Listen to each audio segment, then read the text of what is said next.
বাংলাদেশিদের ভিতরে যারা বিভেদ সৃষ্টি করতে চায়, যারা বিভক্তি সৃষ্টি করতে চায়, যারা এখানে সাম্প্রদায়িক উস্কানি দিতে চায়, যারা সাম্প্রদায়িক দাঙ্গা লাগাতে চায়, তাদের বিরুদ্ধে আমাদেরকে ঐক্যবদ্ধ হতে হবে, কাঁধে কাঁধ মিলিয়ে ইস্পাত কঠিন ঐক্য গড়ে তুলতে হবে। বন্ধুরা, সংগ্রামী বন্ধুরা, আমার বেশি বক্তব্য দেওয়ার সুযোগ নেই, কারণ আমাদের অনেকক্ষণ যাবৎ আমাদের কর্মসূচি চলছে।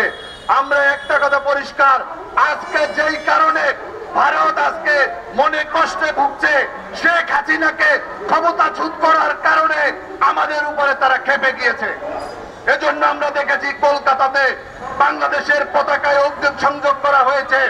বাংলাদেশের 18 কোটি মানুষের আশ্রয়স্থল ঠিকানা হচ্ছে ডক্টর মোহাম্মদ ইউনূস।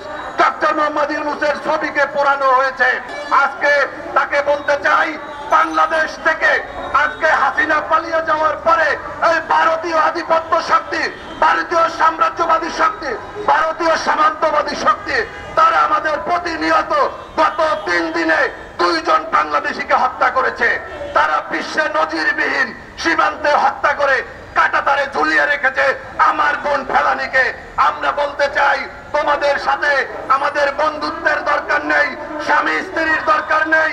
আমরা শুধুমাত্র ন্যায্যতার ভিত্তিতে আমরা ভারতের সাথে সুসম্পর্ক রাখতে চাই।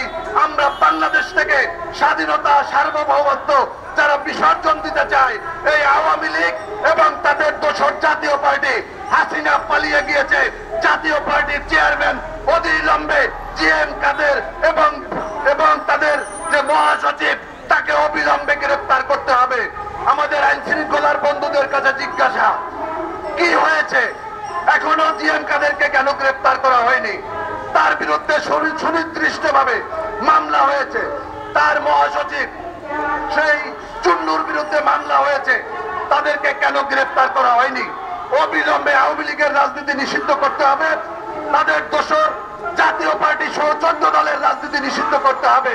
শুধুমাত্র নামে মাত্র ছাত্রলীগের রাজনীতি একটা পরিপত্র দিয়ে তাদেরকে শুধুমাত্র নিষিদ্ধ করলে হবে না। তাদের সাথে যারা জেলা, উপজেলা, মহানগরে জড়িত ছিল, সমস্ত ছাত্রলীগের, আওয়ামী লীগের, যুবলীগের নেতা কর্মীদেরকে গ্রেফতার করে আইনের আওতায় আনতে হবে, কারণ তারা জঙ্গিবাদী সংগঠনের সদস্য। সবাইকে ধন্যবাদ।